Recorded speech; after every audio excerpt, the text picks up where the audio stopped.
Hallelujah, hallelujah.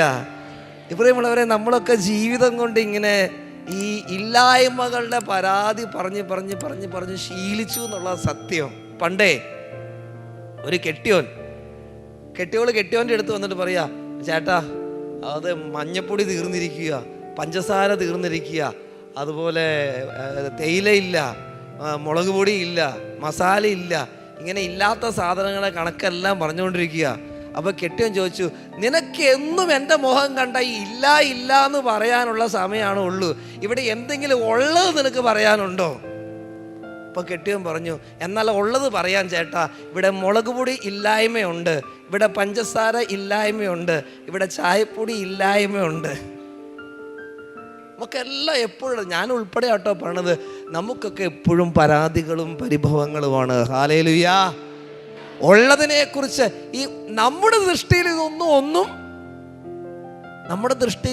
ഒന്നും അല്ല. പക്ഷെ തന്നവന്റെ ദൃഷ്ടിയിൽ ഒരു ചെറുത് പോലും, പറമ്പിലിറങ്ങി കൂലിപ്പണി ചെയ്ത് കാശ് കൊണ്ടുവന്നെ അപ്പനറിയാം വീട്ടിലെ ചെറുക്കൻ ഭക്ഷണം കഴിച്ചിട്ട് ഇത്തിരി ബാക്കി കൊണ്ടുപോയി കളഞ്ഞാൽ അതിന്റെ വിഷമല്ലേ?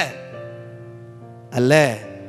പണിയെടുത്തോന്നറിയാം എന്തോരം എല്ലുമുറിയ പണിയെടുത്തിട്ട് ഇത്രയും പാത്രത്തിൽ എത്തിച്ചെന്ന്. ശരിയാണോ? അതെ. അതുകൊണ്ട് അവനത് കളയുമ്പോൾ എന്തിന് മേശപ്പുറത്ത് ഒരു പറ്റ് ചോറ് വീണാൽ അപ്പൻ അടിച്ചിട്ട് എടുത്ത് പാത്രത്തിലിട്ട് കഴിക്കടാന്ന് പറയും.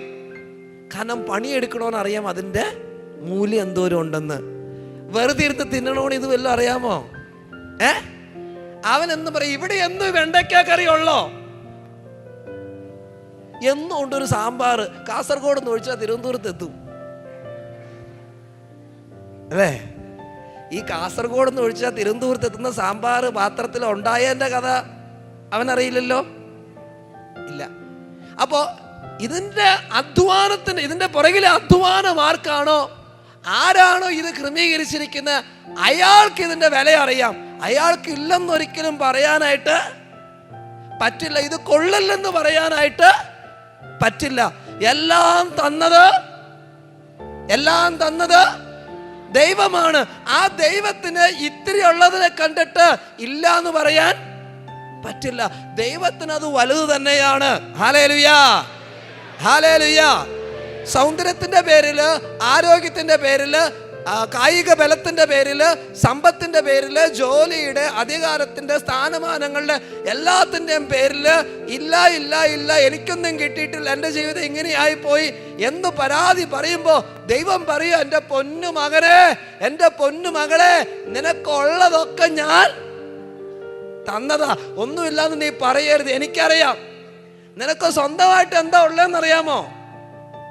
നിന്റേതല്ല, നിനക്ക് സ്വന്തമായിട്ട് അല്ല, നിന്റെ സ്വന്തം എന്ന് പറയാൻ ആരും തന്നതല്ല, നീ സ്വന്തമായിട്ട് നേടിയതെന്ന് പറയാൻ നിനക്ക് എന്താ ഉള്ളേ? ആലോചിക്കുക. ദൈവം തരാത്തതായിട്ട്, അപ്പനും അമ്മയും തരാത്തതായിട്ട്, നിന്റെ കൂടപ്പിറപ്പ് നിനക്ക് തരാത്തതായിട്ട്, നീ സ്വയമായിട്ട് അധ്വാനിച്ചു നേടി എന്ന് പറയുന്ന എന്തെങ്കിലും നിനക്കുണ്ടോ? ഉണ്ടോ ഇല്ലയോ? ഉണ്ട്. എന്താണുള്ളത്? നമ്മുടെ പാപങ്ങൾ, നമ്മുടെ കുറവുകൾ, നമ്മുടെ ബലഹീനതകൾ ഒക്കെ ദൈവം തന്നതാണോ? അപ്പനും അമ്മയും തന്നാണോ? കൂടപ്പിറപ്പ് തന്നാണോ? പിന്നെയോ നമ്മളെ കഷ്ടപ്പാട് സഹിച്ച് ഉണ്ടാക്കിയെടുത്തതാ.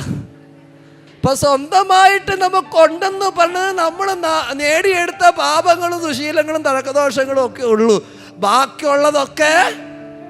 ബാക്കിയുള്ളതൊക്കെ ദൈവം തന്നതാ. അവന്റെ മുമ്പിൽ വന്നിട്ട് എനിക്ക് ഒന്നുമില്ലാന്ന് പറഞ്ഞേക്കരുത്. കാരണം ഉണ്ടെന്ന് ആർക്കറിയാം?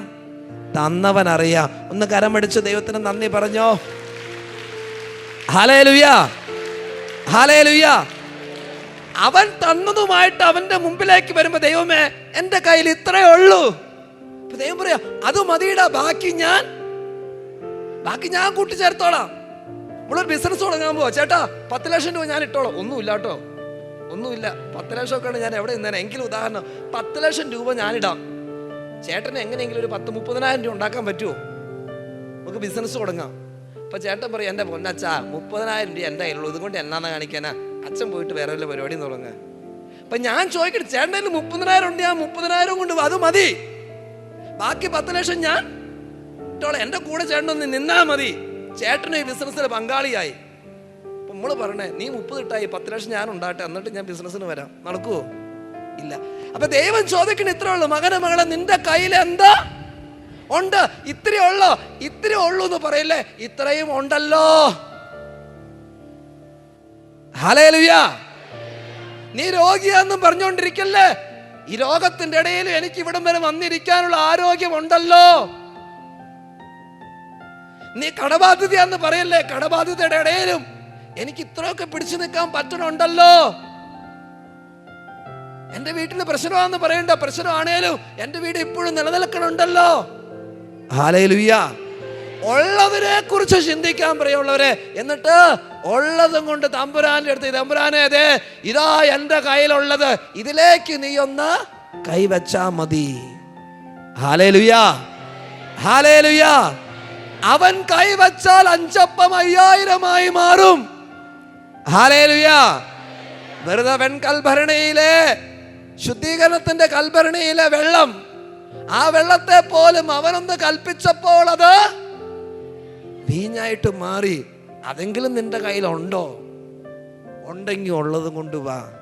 എന്റെ മക്കൾക്ക് ജീവിതത്തിൽ ഒരു ഉയർച്ചയില്ല, ഗതിയില്ലെന്ന് പറഞ്ഞുകൊണ്ടിരിക്കല്ലേ. ദൈവമേ, നീ തന്ന മക്കൾ എനിക്കുണ്ടല്ലോ, അതെന്റെ ഏറ്റവും വലിയ അനുഗ്രഹം. ആ മക്കളെ കൊണ്ടുവന്ന് നിർത്തിയേക്കോ, ഇനി നീ കൈവച്ചാ മതി. Hallelujah, hallelujah.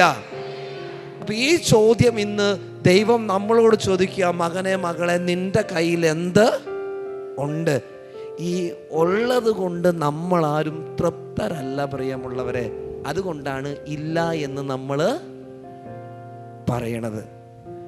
ഉള്ളത് കൊണ്ട് നമ്മളാരും തൃപ്തരല്ലാത്തത് കൊണ്ടാണ് ഇല്ല എന്ന് നമ്മൾ പറഞ്ഞുകൊണ്ടിരിക്കുന്നത്. ഹല്ലേലൂയ. ഇത്തിരി ഉള്ളെങ്കിലും ഉള്ളത് കൊണ്ട് നമുക്ക് തൃപ്തി ഉണ്ടെങ്കിൽ നമ്മൾ പറഞ്ഞാൽ നമുക്കുണ്ടെന്ന്. ഹല്ലേലൂയ.